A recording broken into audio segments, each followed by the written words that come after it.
Thank you.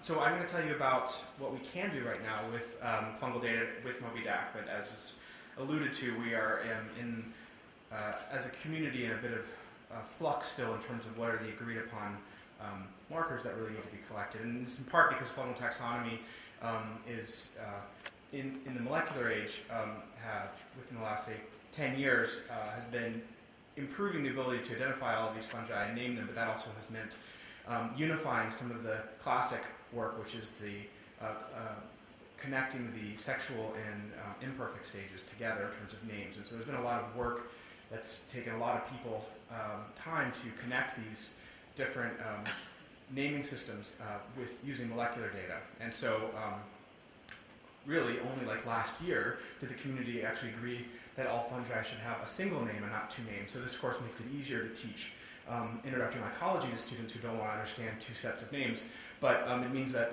things are still in flux. And but also in part of that is the efforts of the Barcode of Life, contributions by many of the mycologists to, of course, get out there and standardize this collection. And to do that, a single molecule, or at least agreed upon molecule, is pretty important. And so they have a paper that is close to accepting that will propose the ITS as the blessed marker for how the Barcode of Life is going to work, but it's still not the perfect sequence. And of course, this is just to remind you that we're able to amplify these different regions from the ribosomal DNA clusters, and so these are been very successful for many studies in fungi, but some of the different regions, of course, resolve things differently. And so if we just could pack bio, large sequence everything, there wouldn't be a problem, but in terms of trying to optimize cost and ability to pull out these different regions, there have been differences of opinion, and that means that different studies have used different things. So again, mostly what people have been focusing on are the ITS1 or ITS2 regions. There's a lot of problems in that these regions vary in length, and so in between different parts of the fungal tree, and so it's not always reliable to get a full-length sequence or even get enough of the sequence sometimes. So there's issues, and so we're trying to tackle this. Well, the community is trying to tackle this, and what I'm trying to help is at least make it easier for once these data are generated to process them through in these comparative ways in terms of study. So as I said, ITS is a great molecule for many species level identifications, but you can't build trees with it, and so you're only able to match up to things that are fairly close to what you know about already. So for all of these rare, undiscovered fungi, there's a lot of problems with trying to figure out what these things are. So we have lots and lots of unknown taxa that are deposited into GenBank as unculturable fungus from soil plot, and so that has made it. That's not very useful for things. Although it is interesting how many of those end up showing up in studies over and over again. So being able to at least call things reliable OTUs is important. So a curated sequence database of linking these markers to the taxonomy is important being built. We already heard one of the great resources in the community is the Unite project to being able to build this curation efforts. The focus from that project has been primarily on some soil fungi and root and plant-associated fungi, and so there are other efforts that are trying to fill in things like indoor molds, some of those funded by the Sloan Foundation, and so I think the efforts are trying to unify some of these different approaches into a single place. But also, the large subunit is also a very useful molecule, and so there are studies that have used that as well. And so what we're trying to be is a little bit agnostic in MobiDAC, that we can support whichever molecules are there as long as we can build a reasonable reference database. And again, so we need to be able to speak some sort of similar language for when we talk about these molecules. So that means this metadata is really critical. Which primer set did you use? So people will say they're sequencing an ITS region, but in fact, there's different primer sets that are used for different targets. So the basidiomycetes have the mushroom-forming fungi can be better amplified with certain targets. So there's a lot of complication in this, and I think what's interesting is having all the data in one place will allow us to do better at sorting out some of these differences, I think. So that's a bit of, a goal that will come out of it. But again, people have also been using nuclear-encoded protein coding genes for some of the big Tree of Life projects where we were able to actually be the first molecular big phylogeny of fungi that included the whole kingdom. We used 6 different genes, and that actually had good resolving power, but it's not clear that we're going to be able to go and generate 6 sequence markers for every environmental sampling. So figuring out ways to do this is what's I think is going on. So just for fun, I looked at sort of look at rarefaction curves of what's in GenBank, for example. And so there's this huge peak of Fusarium species that was deposited by like a few researchers who work on that, because there's a lot of different Fusarium that are able to be found. And so we have a lot of things that are named and identified, but then we of course have this very rare tail of just what's in GenBank.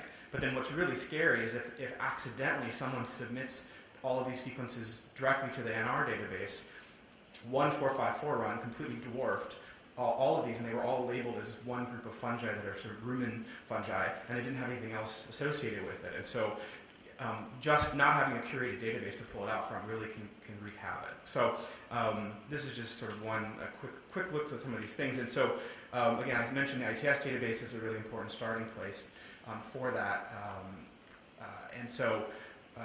But being able to curate these, so there's lots of misidentified things within the databases, and so there's been several letters to the editor at Science and questions about how to make a curated wiki-like database for these at places like GenBank, and I think it's going to end up being different in different places to actually keep track of these. And so Unite is one very important component in this, but I think getting the right people together to do this curation is what's ahead. So the fungal efforts are not quite as straightforward as some of the robust bacterial 16S studies. But again, we also have another really important molecule, and we have the RDP resources have made a very great strides in being able to classify these in a pretty fast way. And so that's just a recently published study. And so there are people who are going to be using LSU as well. So I think I can answer these questions in terms of what's best until we have a little bit more data and the community settles down on it. But what we can do is play with some real data and tell you what we can push through the tools that are part of MobyDAC with existing data. And so there was one really nice big study that was funded by the Sloan Foundation from Anthony Ahmed and Tom Bruns' lab, where they sequenced indoor environment of air, dust, and they did latitudinal gradients, and they collected some metadata about these.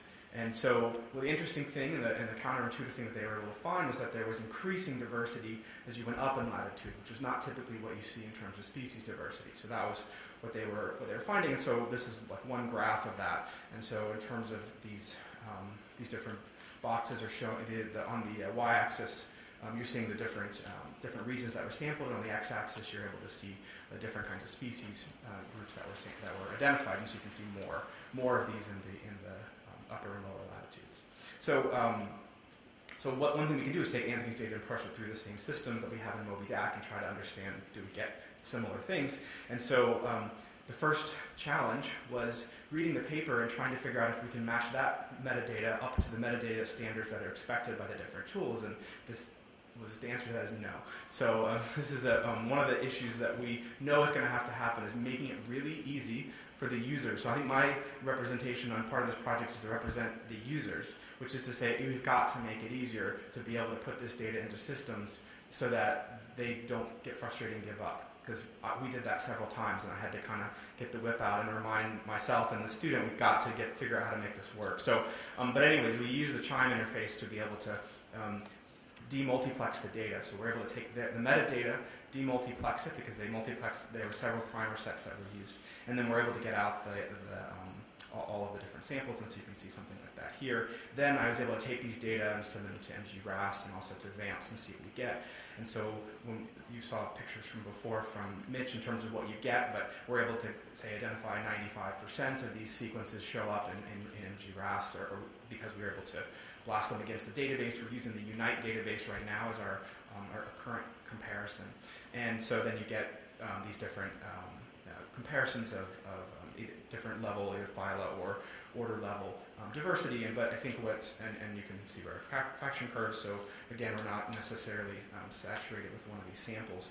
And so with Volker's group, they were willing to push a little bit further on their newest version of these tools, and so they have an R package that I think is closer to being released with the next release of MGRAS, and so they can push through some of these analyses on the command line, which lets us walk through a lot of data in some scriptable fashions. And so their K-based kit allows us to, for example, download the analyses from MGRAST and then look at some simple summaries of it. But I think the important things are looking at these distributions of normalized and standardized data. But I think what I thought was really interesting was that they are able to recapture this latitudinal diversity differences exactly the same as we saw from Anthony's analysis, which was pretty much a CHIME analysis that was done just in CHIME. And so again, you can see that the ITS sequences and the 28S both track just exactly the way we'd expect, and they're very congruent. So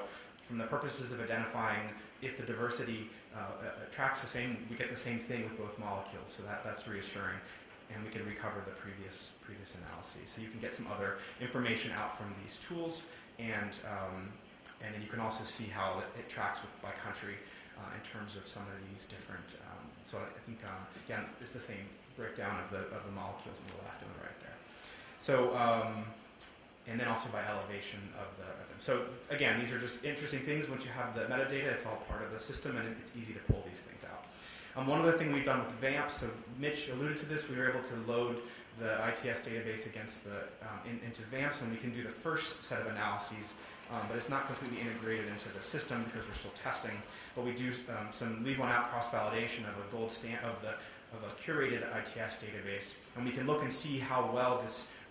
What we're seeing on the x-axis is the GAST distance, which is a measure of divergence. So the smaller the number, the closer it is to the expected one, and on the y-axis is it's voting whether or not we're recovering what we expect to be the correct taxonomy assignment. Okay, and so we actually have things that are wrongly annotated in this set. That's what these pots mean down here. So even though they're very similar to something, it's actually called something different. So that's interesting that we can recover those, and that's part of some of these meta-analyses we can do as part of the curation. So I made a mistake. I didn't put my Sloan logo because I didn't paste it in, but I want to thank the Sloan Foundation for the support and the collaboration of all these different groups who don't work on fungi that are adopting their tools to that. So thanks very much. Thank you. It's time for only one question. Is there any question? Otherwise, Jack is going to finish up this session. Question?